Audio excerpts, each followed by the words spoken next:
the step-by-step guide to the foreclosure process in New York.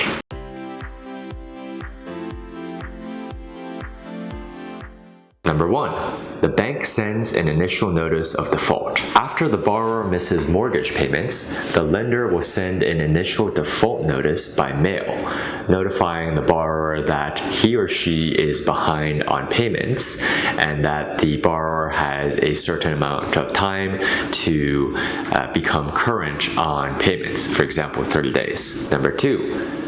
The bank mails you a 90-day pre-foreclosure notice. If you don't bring your loan current, then the bank will send you a 90-day notice of default by mail with an intent to accelerate the debt and call in the full amount of the loan. The notice itself will need to be on colored paper, for example, blue versus just plain white, to clearly separate it from the other papers in the package.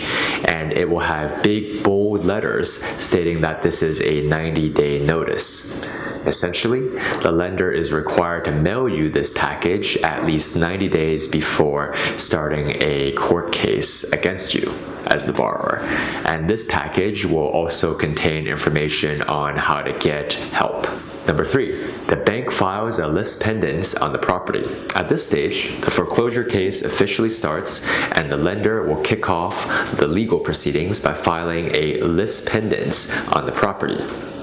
Technically, it's on the BBL number of the property at the county clerk's office. The lis pendens is essentially legalese for a document in public records that states there's a controversy surrounding the property.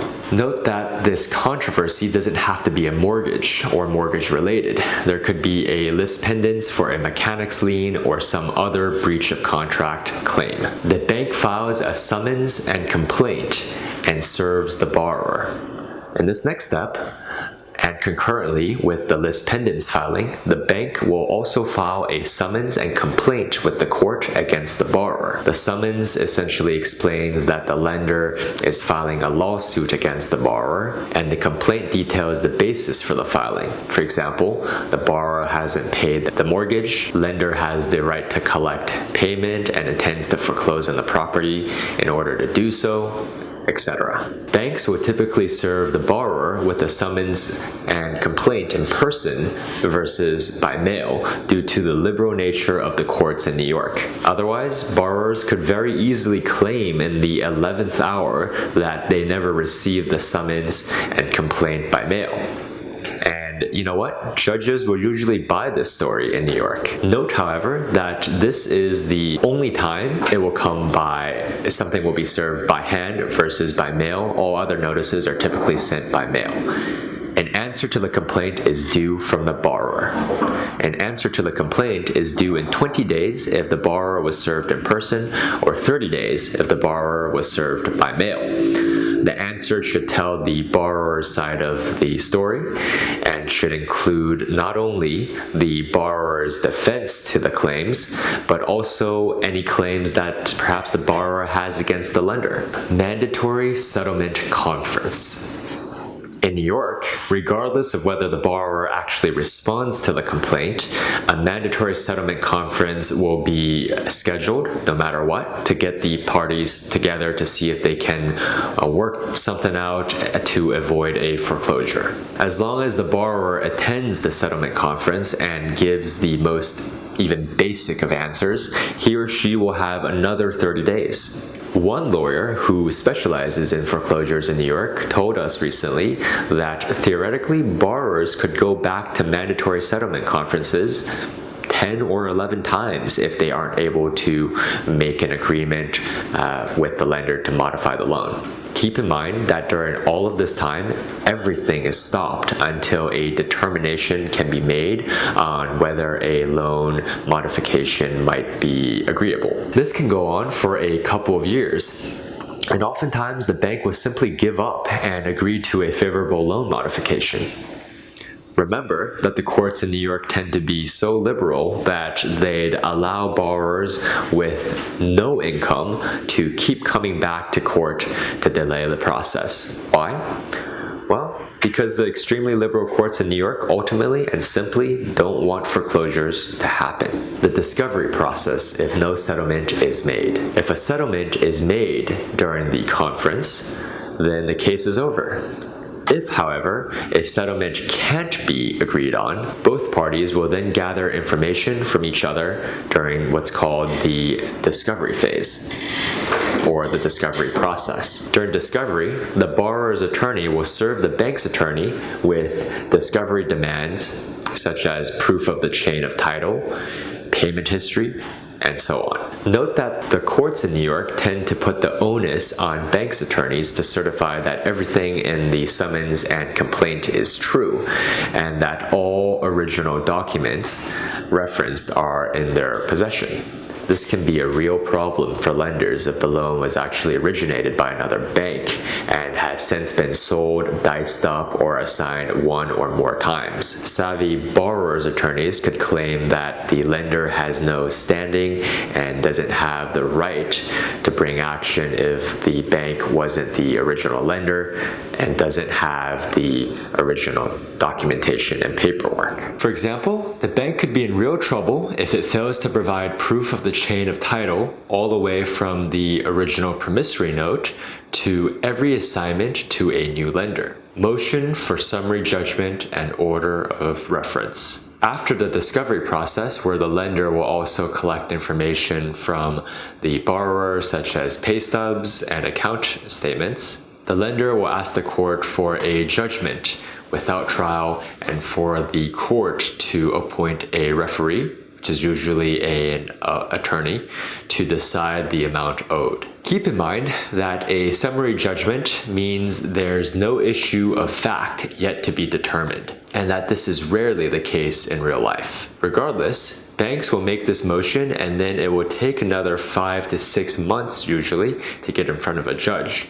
Note that it can take up to a year, or we've even heard 2 years, to get a decision on the motion. Motion for default judgment and order of reference. If the borrower doesn't answer the 90-day pre-foreclosure notice and doesn't attend the mandatory settlement conference, then the lender can ask the court for a judgment on default and to appoint a referee, usually again an attorney, to decide on the amount the borrower owes. Motion to confirm referee's report and for judgment of foreclosure and sale. If the lender wins the motion for summary judgment or the motion for default judgment, then the lender asks the court to confirm the referee's findings. Note that it's possible at this stage, just like any other stage, for the borrower to delay proceedings. At this stage, the borrower could simply challenge the referee's report to further prolong the process. Judge signs judgment of foreclosure and sale. The judge signs the foreclosure judgment and orders the sale of the borrower's home. The lender and the referee then choose an auction date at the local courthouse,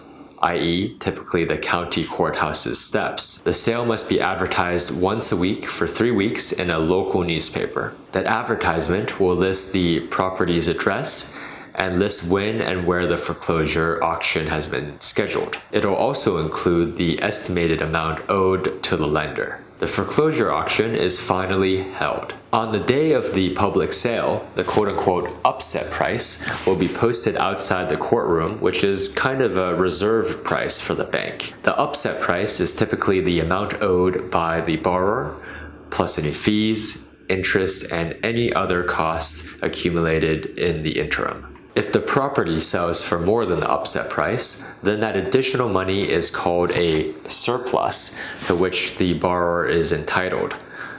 The former homeowner will need to make a motion in court to get that surplus, which is essentially the borrower's home equity, less any fees, interest, and expenses incurred by the bank.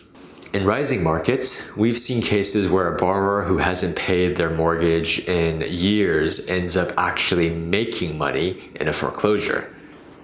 Why? Well, because home prices have risen so much. If, on the other hand, the property is sold to the highest bidder and the amount is less than the upset price, then we have what you call a deficiency.